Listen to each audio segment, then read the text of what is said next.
A dragon the size of a mountain stands over two tiny figures. I'm a first-year student at Alpico Academy. Short, hopeless in a fight, and I can't even sit through a horror movie. Target confirmed. Abyss Dragon. Last combat record, 43 million years ago. The dragon rears back and the whole gorge shakes with its roar. The shockwave tears the ground open and throws everything backward. Replication calculation, start. The count finishes and the air goes still. Blades the size of buildings carve the dragon out of the air. What comes down is rubble, and none of it moves again. A girl in glasses stares at the wreckage without blinking. For a bottom-tier high schooler like me, getting this strong should have been impossible. The Holy Kuzurina Empire. One white castle ringed by mountains. Where the hell are we? What is going on? We were on the bus a second ago. I'm pretty sure of that. Then the floor lit up under us, and everything went sideways. It seems most of you are quite surprised. Don't worry, I'll explain everything right now. At this moment, this country is under the protection of me, the absolutely incredible goddess. She's so beautiful. A goddess?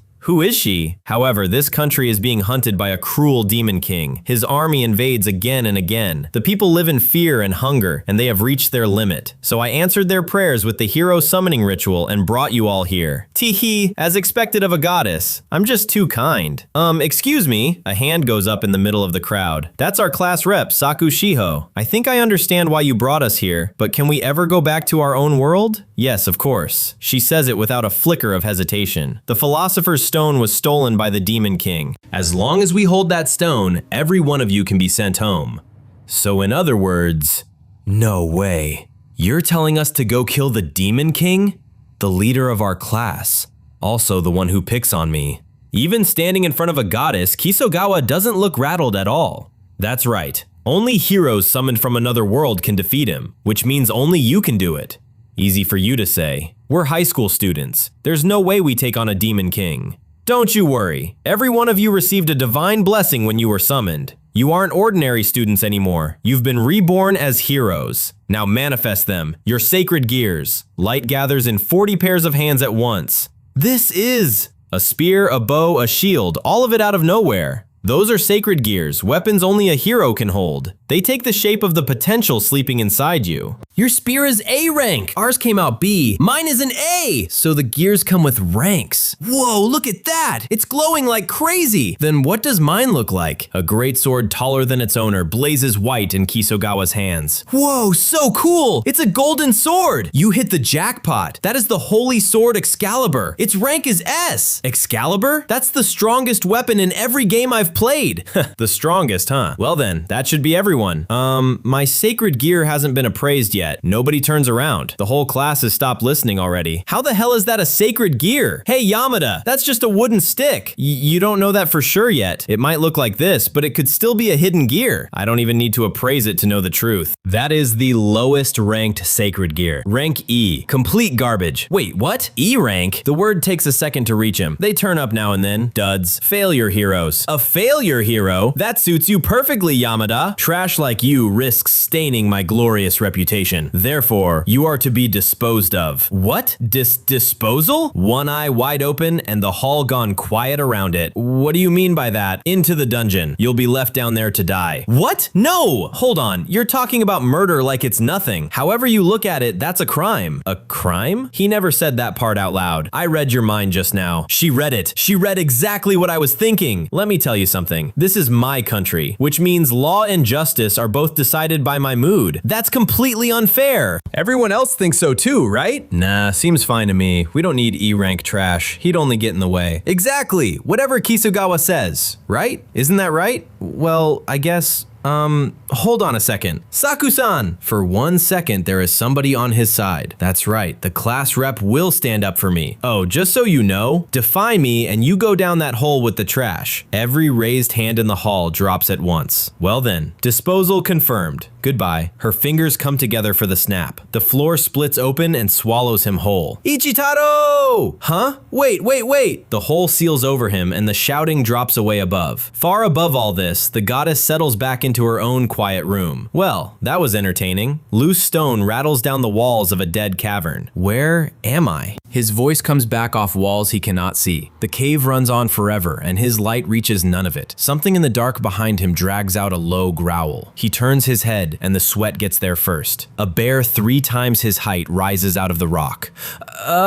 His legs quit before the thought is finished. Into the dungeon. You'll be left down there to die. This is horrible. It's just cruel. I thought we were all friends in the same class. Treated as useless just because I can't fight. My gear might look pathetic. Maybe it really is combat trash. But throwing a person away over that. The claw catches him mid-turn and hurls him into the rock. Something dark sprays across the stones and stops moving. The roar shakes the ceiling while he curls up under it. The bear leans in close enough to fog the air with its breath. Am I really going to die in a place like this? With nobody to see me off, in a hole like this. Taro. Ichitaro! A hospital room, late in the evening, one bed by the window. Sorry, Grandpa. My part-time shift ran long. I got those peaches you like. Let's eat them together. Ichitaro. The old man turns his head on the pillow. I don't have much longer. Forgive me for dying and leaving you all alone. What's wrong all of a sudden, Grandpa? Why are you apologizing? I lost my parents at 5, and after that he raised me by himself. You've done so well for me, working yourself to the bone on that delivery job, never resting, forcing your way into a public high school so you wouldn't be a burden. You must have had a youth you wanted to live. What are you talking about? I did all of that because I wanted to. Oh, by the way, I'm planning a trip. Nothing big, just a hot spring nearby. My pay is saved up, so once you're discharged, I want the 2 of us to go there together. The words stop in his throat before the last one lands. Grandpa? The line on the monitor has gone flat and stayed there. The hand slides off the sheet and the peaches roll across the floor. Ichitaro, please don't ever give up on life. Whatever misfortune finds you, stay alive and good things will come. For my sake. And for your parents' sake too. Keep on living. The room holds that one sentence and nothing else. One eye opens in the dark and it isn't afraid anymore. No, I don't want to die. One shoe digs into the gravel and refuses to slide back. He gets up under the shadow of the bear, stick raised. At the very end, I don't want to lie to my grandfather. I made a promise. I'm going to live. I'm going to survive. I have to get out of here, and then I'll be happy. The swing lands on fur and the bear swats him out of the air. He comes down badly and the strength drains out of his arms. The bear grins, in no hurry at all. Right. There's no way some convenient awakening shows up in a pinch like this. I'm sorry, Grandpa. I couldn't keep our promise. Somebody else steps onto the broken stone, calm and unhurried. A hexagon of light snaps open and eats the claw whole. Good grief. You really are a foolish boy. Taking on a death bear alone? There's a limit to being reckless. Who is she? Blonde like the goddess and nothing like her at all. I can't hold on. Now that somebody safe is here, everything is going dark. He hits the stone floor and stops moving. He sits bolt upright in a bed that is far too soft. Where am I? Silk sheets, a carved ceiling, and no cave anywhere. Are you awake? The voice comes from somewhere up near the ceiling. A chair drifts past the bookshelves with nothing holding it up. She's floating! Eh? What? Who are you? I'm Ukiura. Don't worry, you're safe here. She's incredibly beautiful. But hold on, I feel like I've met you somewhere before. And you are? Oh, I'm Ichitaro Yamada. Wait, he looks down at himself and freezes. Now that I think about it, my clothes. And my arm is healed too? I patched you up with recovery magic. The arm the death bear bit off, and the uniform as well. The death bear? Right, back then Thank you so much. What's with you all of a sudden? Well, because you saved me, Ukiura-san. I was one bite away from dying down there. It's not like I saved you for your sake or anything. Eh? Then why? Don't tell me you kept me alive so you could eat me yourself. As if that were the reason. Back then, you were in a dangerous spot, so, well, seriously. I only helped because I didn't want my garden stained with blood. What exactly are you keeping in your garden? Oh no, wait. You really know how to throw me off my rhythm. Out of everyone I've met, you might be the strangest. By the way, you're a hero that Goddess Kazuriel threw away, aren't you? Disposed of, I should say. Yes, I figured as much. But it can't be helped. I'd only be a burden in a fight against the Demon King. Oh, that's a lie. A lie? Compared to the old days, today's Demon Kings aren't even a threat. There's no real need to summon heroes anymore. None at all. But that trashy woman keeps pulling them over as puppet weapons for her own country. The Demon King is just a convenient excuse to keep heroes under her thumb. No way. Then my classmates are also… Did any of the past heroes work it out and try to resist? Of course they did. All of it was buried. Every last one of them was thrown down here, into the prison of time. The prison of time? A tear in space-time where the flow runs differently from outside. You never age here. You never get hungry either. Once you're dropped in, that's the end. You go mad, or a monster eats you. Gods are forbidden to harm humans directly, so she kills them the long way around. That's horrible. He sits back down without meaning to. Summon us for her own convenience, lie to us, then throw us out once we're used up. But she saved someone like me. Underneath all that, she's a genuinely kind person. I'm not helping you any further. What is that grateful look on your face supposed to be? I'm a hermit. I cut ties with everyone on the surface long ago. I have no intention of getting involved with you from here on. I already made that decision, never to let people close again. She turns and walks off down the hall without looking back. He watches her go, and the panic catches up a second later. What? Did I do something wrong again? What could I possibly have said to upset her? I don't get it at all. Years of being picked on taught him to blame himself first. Understood. I'll get out of your way right now. Thank you so much for saving me. Wait, what? That's right. What was I even expecting? A beautiful woman reaching down to help me at all was already a miracle. Asking for anything past that would be selfish. I should just leave quietly. I can't keep being a weight on her for 1 second longer. Beyond the door, something enormous shifts in the dark. Two eyes light up in the rubble and lock onto the doorway. Hi! Whatever is out there fills the entire doorway. He hauls the door shut with his whole body behind it. Was that thing just now a monster? Right, this is the prison of time. If she hadn't stepped in, I'd have died in a single second. But I can't keep leaning on Ukiura-san forever. Grandpa, the only person I could count on, is gone. And my classmates threw me away without blinking. So the only one left to rely on is… That's right. I am not letting myself get killed in a place like this. I'm weak, but if I don't want to die, then I just have to get stronger. Luckily, I never get hungry here, and time is the one thing I have. So that settles it. Up in the library, the tea has gone cold beside an open book. She leans out from behind the shelves, pretending not to care. Inside a crystal ball, a small figure swings a stick at nothing. Practice swings? Better than sitting still and losing his mind, I suppose. That club is his sacred gear, isn't it? Useless either way. And so it begins. At that moment, nobody could have imagined what was starting. Alone in the dark, a stick comes down again, and again, and again. Kisogao-kun, I heard you and Ichitaro go way back, right? So why do you hate a guy like him that much? Huh? That's because the swing cuts a clean line through the dust of the corridor. 99. Sweat, dust, and no reason at all to stop counting. In the library, the chair tips and she goes down with it. What is this? The floor under her chair will not hold still. This is that boy's sacred gear? 100. The true worth of that gear was never in its rank. He's what you'd call a social misfit. Once he locks onto something, he stops noticing the world exists, because he's a nobody who can only ever do one thing. I absolutely loathe incompetent losers like that. That exact flaw, under conditions this desperate, was about to show what it was worth. 1,000. The whole library shudders, and books walk off their shelves. Now what? This place is the prison of time. Because the current of time here runs crooked, its own laws can sometimes bend out of shape. Think how an hour of waiting stretches out forever, or how a whole afternoon vanishes while a child plays. Inside this prison, that stretching happens to everyone. Normally, none of what follows would be possible. But what if it were? What if, inside a time that never ends, there was someone able to hold absolute focus, and keep swinging without once breaking it? Even if it felt to him like a single moment passed, the real time spent could be years, decades. No. In theory, thousands of years could have gone by. What in the world was all all that? Her heels come down in grass that reaches her knees. If a person like that truly exists. Ah,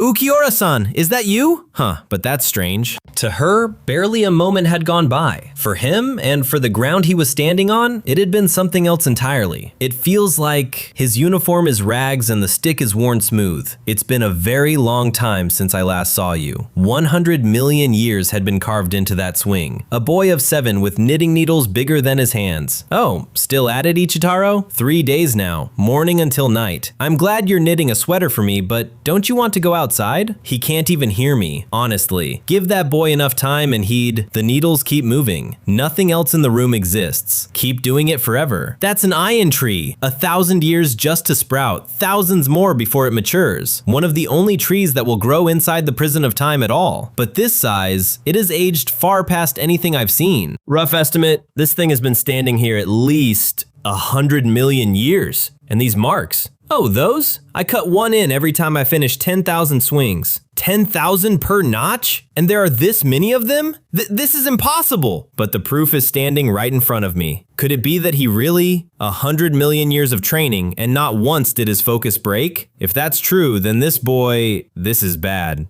Wait, what? When did my clothes get this ragged? You didn't even notice! Anyway, here, take this and put it on. Alone, nothing more. He wraps the scarf around his neck and it settles by itself. Whoa, what is this? Fantasy gear, just like that! A scarf-type sacred gear. It changes your clothing on command. Are you sure? Something this valuable? I have no choice. Walking around beside you in rags would be worse. You're really kind, Okiura-san. Thank you so much. He smiles at her like nothing bad has ever happened to him. You're welcome. She turns away before he can see her face. Oh, that's right. Excuse me, Okiura-san. Would it be alright if I stayed and kept training? I'm still in the middle of it. Huh? Wait, stop!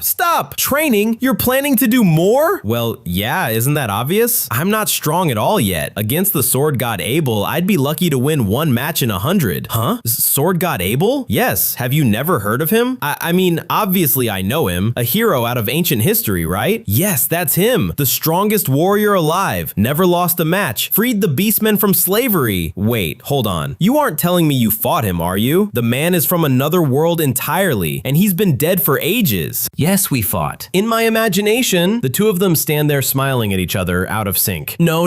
This kid, he's lost his mind. Did 100 million years of practice swings break something in him? Is he delusional? A compulsive liar? No, but the sword god actually does exist. This is bad. I feel like I'm going crazy too. Tiles crack loose from the roof above the courtyard. Anyway, stay calm. Think about this rationally. This is nothing next to the disasters I've lived through. Oh, look at this, Ukiura-san. There's a new sprout coming up right here. Isn't it cute? Huh? So, wait. The sprout is now a full-grown tree and neither of them moved. Stop! Whoa! What was that for all of a sudden? That's my line. Look away from this kid for 1 second and time runs off without me. Seriously, who burns through an eternity just staring at a plant? Huh? That much time went by? Listen, this is the prison of time. The flow of time runs differently for every single person here. Another crack races across the stonework. The wall behind them bursts inward and stone fills the air. Both of them turn toward the hole at the same moment. That is an abyss dragon. It fills the breach in the wall from floor to ceiling. Of all the things to crawl in here, it had to be that one. Yamada stares up at it with the stick still in his hand. I've done it now. My lapse in concentration let the barrier go thin. Ichitaro, get back! Wait, he fainted? Then I have no choice. Purgatory Hellfire Ball! The whole corridor goes white for a moment. The blast lights up her glasses and she doesn't blink. The smoke thins and a shape is still standing in it. Half the courtyard wall is simply gone. I knew it. An abyss dragon ranks near the top even for this dungeon. It carries an absolute defense that cancels out any attack. That barrier was the only defense I had left. There's no way I win this fight. All I can do is grab the boy and run. Something moves past her shoulder before she finishes the thought. He walks out in front of her with that stick held low. Ichitaro? She says the name like she is checking that it fits. At first it was a small slime. Somewhere past the point he stopped counting swings, it showed up in front of him, and then it was gone. Over and over again. None of it was ever a delusion. The real skill of that sacred gear was this. It reads every scrap of information that exists in the world, and builds a living opponent out of it. Somewhere in there, he crossed blades with the sword god himself. Of course, he sank into it completely. There was nothing else to sink into. In the ancient era, era when the gods shaped heaven and earth, this was the staff that first struck the ground as a god came down. It was the age of Genesis. No concepts existed yet to name things by, so it was left without one entirely. Fire pours down the corridor and he walks straight into it. Later on, it would finally be called something: the nameless divine staff, a holy relic left over from the age of gods. One boy, one stick, standing across from a mountain with teeth. He sets his feet and the fear is nowhere on his face. The dragon drops its head and comes at him jaw first. Target confirmed. Abyss dragon. Last combat record, 43 million years ago. His grip closes on the staff and settles. Replication calculation, start. Everything about him goes very quiet. A single swing opens the dragon from jaw to tail. The blast strips the courtyard down to bare rock. He lands out of the smoke without a scratch on him. She has her staff up and braced for an impact that never lands. The dragon's head is still there, glittering, untouched. The jaws come open and the roar shakes loose more of the ceiling. The tail whips around toward the two of them. The stick comes up. That's the whole defense. When the dust clears, only the boy is standing in it. Huh? Ah, was I asleep just now? She looks from the wreckage to the boy and back again. What the hell? What was that? Why would you do that out of nowhere? This is insane, completely insane. A minute ago, he couldn't handle a death bear. Now an abyss dragon goes down in one swing? What on earth just happened? The staff in his hand looks like a branch somebody snapped off a tree. Right, his sacred gear. Back then, I ran appraisal magic on it. Appraisal can break down a chunk of rubble in full detail. Status, skills, traits, weak points, all of it laid out. With S-rank equipment, there are limits. A few minor skills stay hidden, but this time was different. No matter how hard I appraised that thing, this gear sits far above S-rank, so hidden skills wouldn't be strange. In other words, past the words divine artifact of the age of gods, I couldn't read a single thing. The nature of this prison, plus that boy's abnormal concentration, and whatever skill sleeps inside that staff, did all three of them together drag out its true power? Whoa, that's the dragon from before, and it's been split clean in two? Who would do something like that? It was you. Eh? Me? No way. No way. You genuinely don't remember? Well, it's embarrassing, but whenever something scary shows up, I tend to black out. But you had memories of fighting the sword god. Oh, Abel-san was incredibly kind. We used to make flower crowns and mess around together, but now I understand. That was his other self, an incarnation of pure defensive instinct, grown to protect the coward it lives in. Nothing taught it to him. He simply acquired it over 100 million years of swinging. I couldn't see this coming, and because of me, once again, an unbelievable monster has been dropped into this world. One more headache to carry. Her scream carries across the ruined courtyard while he blinks at her. Ukiura-san, I think it's about time I left this place. I can't keep relying on you forever, and I've already been a huge burden as it is. Well then, until next time, I'm coming with you. I'm coming too! I'm joining you!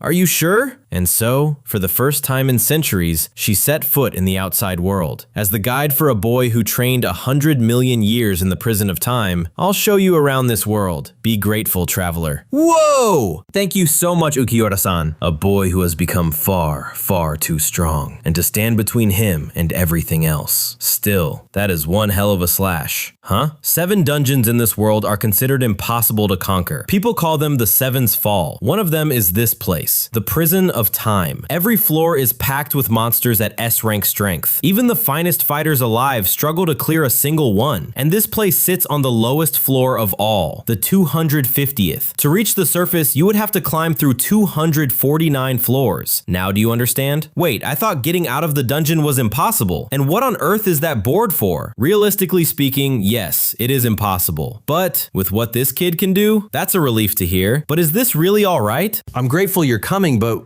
what do you get out of it, Ukiura-san? You'd be leaving your home behind in everything. Oh, don't worry about that. The mansion, it shrank down to the size of her palm. I'll have to repair the parts that dragon wrecked later. Is that magic too? That's right. Could I touch it just for a second? Your reaction is making me reluctant. It feels like you'd snap it in half. Oh, come on. In any case, we really should get out of here. Right, but is there anything a weakling like me can actually do out there? What is the guy who just killed an abyss dragon going on about? With physical strength like yours, you could work as an adventurer. An adventurer! He repeats the word to himself twice more. Oh, and keep it quiet that Kuzuriel threw you away. That woman is one solid lump of obsession. If she learns her kill failed, she'll come after you again. The warning lands and the color goes out of his face. I understand. In that case, let's move. Yes! That said, it's exactly what I told you before. This is the bottom floor. A year at minimum to climb out. In that case, I'll just connect us upstairs for now.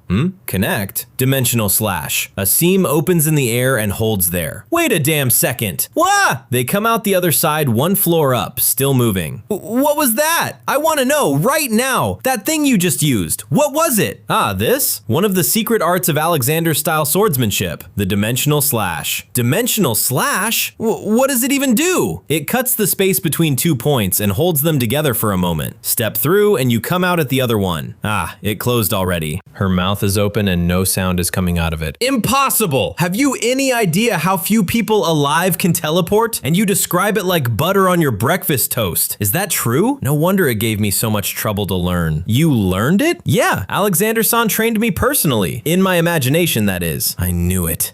Wait, Alexander, isn't that the knight commander who served the royal house ages ago? In his youth, that man piled up achievement after achievement. His name alone was enough to hold entire countries in check. I had no idea he was that impressive. Impressive doesn't begin to cover it. Well, now I understand completely. The power to pull any hero or monster in this world into your own head. That is almost certainly the true skill of his sacred gear. And with that, for 100 million years, this boy has been... He stands in the middle of them all with the staff hanging loose. Hold on, you say all this like it's completely normal. Has it never once struck you as odd that you can summon these people?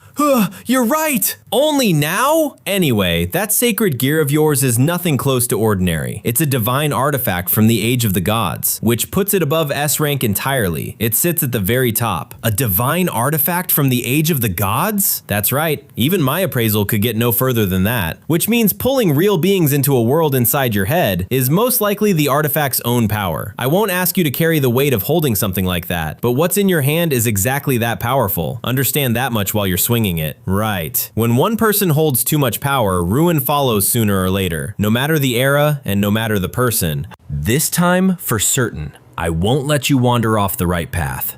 So it really is that impressive, huh? I understand. In that case, I need to train harder. I'll get more practice swings in. Stop right there! How is that your conclusion? You're already monster enough. You do not need to train anymore. What are you saying? I'm still the weakest of the weak. I've lost to Alexander-san more times than I can count. You are comparing yourself to the wrong people. Just let go of that thing already. Hey, Ukiura-san, please don't get that close to me. I will not. Not until you take back what you just said. It's touching me. It's really touching me. What is? All sorts of things. Something enormous and furry is standing right behind the two of them. A death bear? Both of them say it at exactly the same time. Ah! Hey, you killed an abyss dragon alone. Why does a bear terrify you? I keep telling you, I don't remember any of that happening. Fine, if it's only a death bear. She steps in front of him and then her hand comes up empty. Damn it, my staff. The bear turns its head and picks the two of them out of the dark. It shoulders forward and takes half the corridor with it. The roar lands on her from 3 paces away. She runs and the claw comes around faster than she does. You have to be joking that I, of all people, would be finished off by a common death bear. Her heel skids out from under her on the broken stone. He scoops her off the ground and is already running before she lands. Her eye goes wide with nothing under her boots. Up close, there's nothing on his face at all. He skids to a stop with her still in his arms. Behind them, the bear comes around the corner at full speed. He sets himself in the middle of the corridor and waits. It's chasing us! It's still coming! Put me down, I can fight from here! He plants himself between her and the thing coming down the hall. Target confirmed. Death Bear. Last combat record, 3,500 years ago. The jaws open wide enough to take him at the waist. Replication calculation, start. Something behind his eyes settles into place. His hand closes on the bear's skull before the bite lands. The whole animal goes into the floor and the floor loses. He stands on what's left of its head without looking down. He goes up the wall of dust with the blade already drawn back. The bear looks up and there is nothing it can do about any of this. His grip settles on the hilt and light runs down the edge. Noir-style magic sword secret arts. Thunderclap flash. The strike lands and takes the floor with it. Lightning crawls over what used to be a mountain of fur. He lowers the blade and checks it like a tool after a job. The crater takes up half the corridor and the bear is at the bottom of it. The staff is back in his hand like it never left. He turns around and blinks at the wreckage behind him. Huh? The death bear, where did it go? You! Ah, was it you who took care of it, Okiura-san? How is that where your mind goes, you idiot? You killed it, just now, with your own hands. These charred remains are the proof. No way. Ah! What even are you? Seriously. But you really did save me back there. Thanks. Like I keep saying, I don't remember any of it, but I'm glad we both got out in one piece. Let's keep moving for now, before something new decides to come at us. A black tear hangs open in the rock ahead of them. She studies it for a long moment and says nothing. Just to check, where exactly does that thing lead? No idea, but it definitely goes up. Good grief.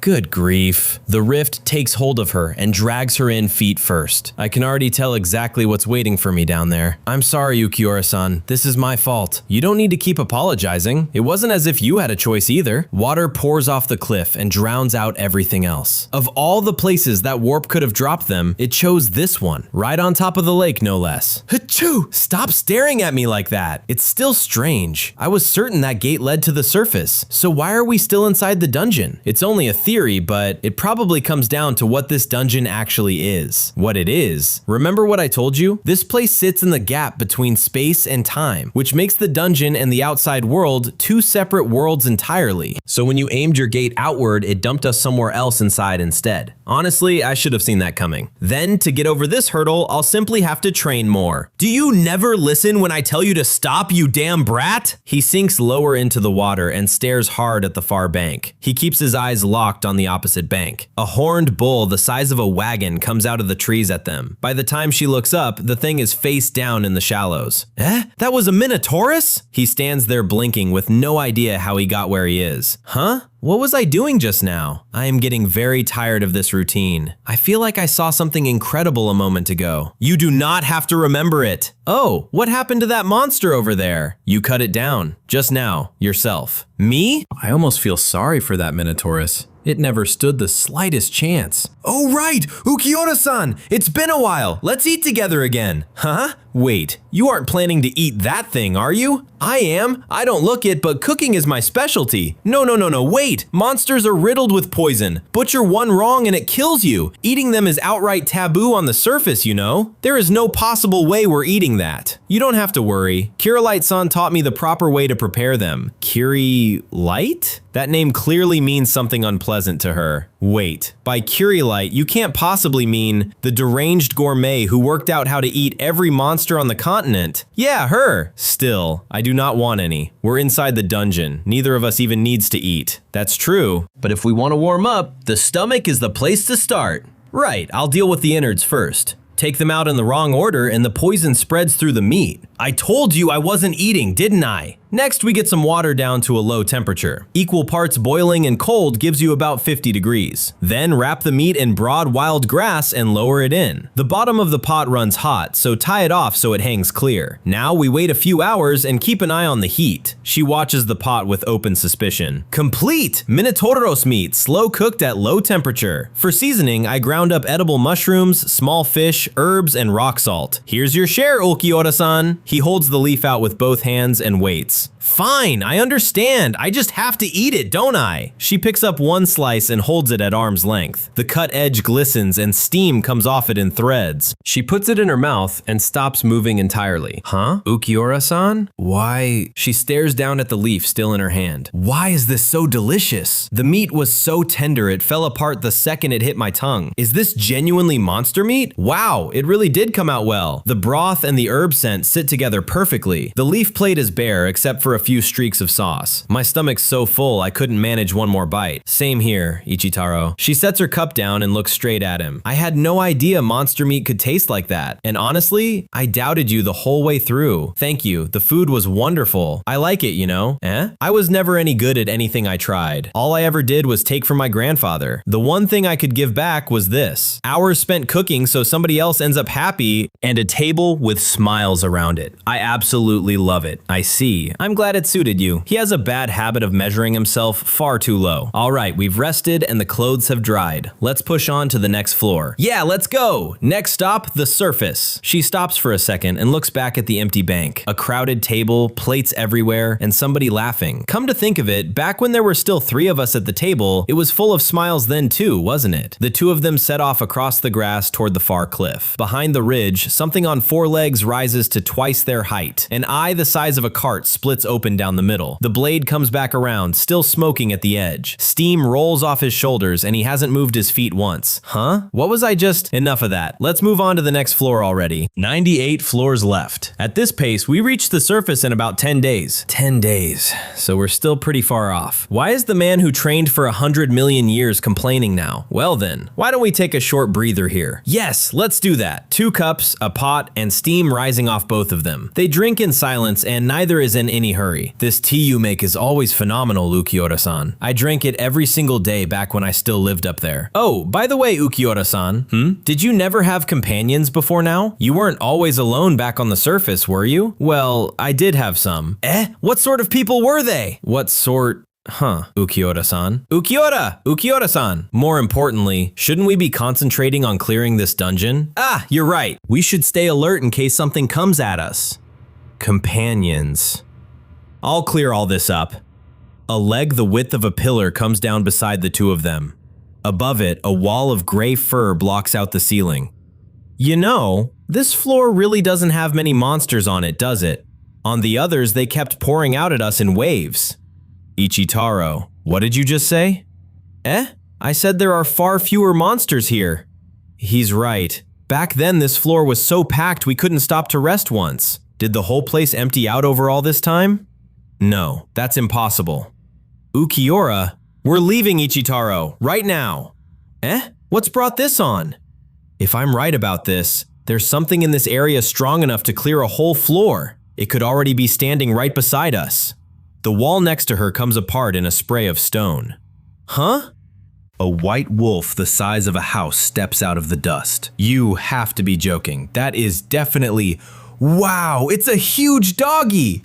Like hell it is. That's a Fenrir. A Fenrir! Fenrir? A Fenrir is a monster with terrifying combat strength. One of them matches a whole country's holy knight order. Its aura alone makes every other monster cower. They crowned it the Wolf King. It rules whatever land it stands on. I think you're mistaken. That's obviously just a big doggy. Look how soft it is! I already told you it is not a dog. And shouldn't he have blacked out into that other mode by now? Why is his guard completely down for this thing of all things? Come on, just get away from it already. The jaws close over him and take him off his feet in one motion. Ichitaro! The jaws are already shut and she is too far away. A low laugh comes out of the wolf's throat, far too human. It has been a long time, Ukiura. The voice registers and nothing else matters anymore. It can't be. Seriously, that was quite something. A bit too rough for a play-bite, don't you think? Fuma-style seclusion technique. Shadow shift. What the wolf bit through comes apart into black smoke. Ichitaro! Thank goodness! Wait, you can actually talk? I can, Ulsan, though I'm not very good at it. You stand in front of me and chat like that. How insolent! A paw the width of a door comes down where he stood. This transgression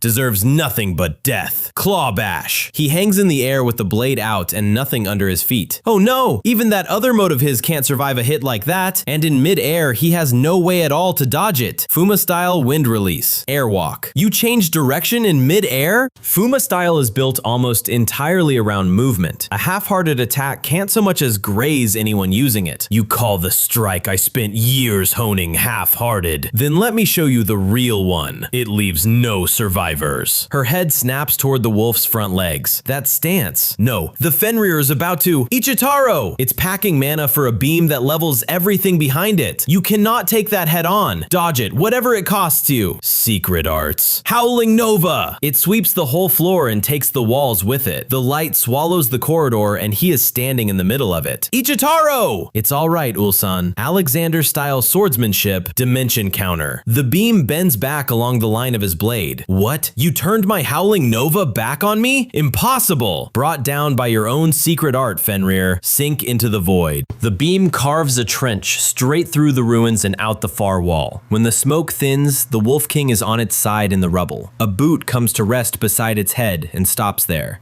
Huh? Up close, the boy has not moved at all. What in the world is this man? Now for the finishing blow. Wait! She puts herself between the blade and the wolf. What's the meaning of this? Ulsan? I'm sorry, just wait. This Fenrir is almost certainly my companion. The wolf's head lies still, and she cannot look away. You're really going, aren't you, Ukiora? I'm sorry, Spelvia. I see. But at least don't forget this. It doesn't matter how far apart we end up. To us, Ukiora, you are, now and forever after, our companion. The memory ends there, and the ruins come back. You're Spelvia, aren't you? Wait, Ulsan. You call her a companion, but she just tried to kill us. None of this is adding up. It's the curse. Whatever is speaking through that body is not her friend. I don't mind if you keep trying to speak to her, but those words of yours will never reach her again. A curse of ruin that only stops once you have devoured your own companions. That is the true nature of my curse. Those words land harder on her than the beam did. You aren't Spelvia? Who knows? Though this body certainly does belong to her. I know all about it. Your dark past. He looks between the two of them and understands none of it. Dark past? Stop talking as though you know me. Restraint magic. Astral bind. And then, ultimate dispel magic. Sanctify ray. My dispelling runs 10 times stronger than an ordinary caster's. I don't know what curse they put on you, but with this, it ends. The wolf is still standing, and nothing about it has changed. It can't be. My dispel magic was canceled out? It's useless. The kingdom's finest curse remover couldn't touch this thing, which leaves exactly one way to free me. I have to die. Go on, kill me. Just like back then, when you killed your other companion. Reign over broken ground. One figure standing, one lying still. The body at her feet doesn't move, and the rain keeps coming down. Why? Do you hear me? I looked inside this one's memories. After you killed your own disciple, you cut every tie to the outside world. To forget the whole string of tragedies, you buried yourself in the deepest floor of this dungeon. Day after day, you asked yourself the same thing. Whose fault was it that your disciple walked the path of ruin? Am I the one who turned him into a monster? Stop! Whose fault was it that he died? And you swore in your heart it would never happen again. And it's utterly laughable that you made the very same mistake again, Ukiora. No! He gets in front of her and takes the whole strike on one arm. It's all right, Ulsan. I don't know what happened back then, and you don't have to explain. Even someone like me can see that much. You had a reason. Besides, those aren't Spelvia's words. She's suffering. The words coming out of her own mouth are cutting her up as well. I spent my whole life reading how people react. I can tell. Ulsan, I think of you as my companion. If it matters that much to you, then it matters that much to me. So I'm going to get rid of that curse. No, please, let me break that curse. She looks at him and stops crying. What are you even talking about? It's impossible. There is no lifting this curse. And neither of you is capable of killing me either. After all, to the two of you, this girl is somebody important as well. Restraint magic. Chain snap taut and pin the wolf where it lies. Ichitaro-san. Trust me on this. Misaka-style holy sword technique. Exercise! A ring of light drops over the wolf and closes. Another strange technique, but it won't work. Nothing will ever dispel this curse. The seal splits and light pours out of every crack in it. What? Misaka-style holy sword technique? Wait, it can't be. The Okami hero Misaka Ai? She was strong enough to put down an evil god on her own. Her sword style was built for exorcism first and killing second. The hero who would later be named Great Hero of the Divine Eye. And you picked up the techniques of a woman like that? Impossible. This should be impossible. My curse was never meant to come off, not without a technique honed for tens, no, hundreds of years. My curse, it was never meant to be lifted. It was never supposed to be. Several hundred years. Lucky for us, that was all it took. The eye in the dark goes wide as the curse tears loose. Light climbs the walls and one small figure stands in the middle of it. The fur burns away and he catches what falls out of it. Spelvia! The smoke thins around a shape far too small for it. A woman with fox ears is standing where the Wolf King was. Ulquiorra. Fox ears, and a voice she has not heard in centuries. One heel scrapes forward across the broken stone. She crosses the rubble at a dead run. Spelvia! It's really you, Spelvia! Ulquiorra. I'm sorry about earlier. Cursed or not, I still said those things to you. It's all right. It's all right. As long as you're alive, none of the rest matters. Looks like it came off properly. That's a relief. Welcome back, Spelvia-san. Both women turn and stare at him without a word. Who are you? His name is Ichitaro. He's the one who broke your curse. You don't remember fighting him? His aura is nothing like it was during the fight. I took him for someone else. Well, that's fair. He has no presence at all unless he's swinging. Ugh, that's harsh. However, I understand now. You're the one who pulled that curse off me. I've decided. She crosses the rubble without breaking eye contact. She takes his face in both hands and pulls it toward her. Hey, Spelvia-san? Ichi, starting today, I shall become your familiar. Eh? The shout runs the length of the floor, and the party is 3 now.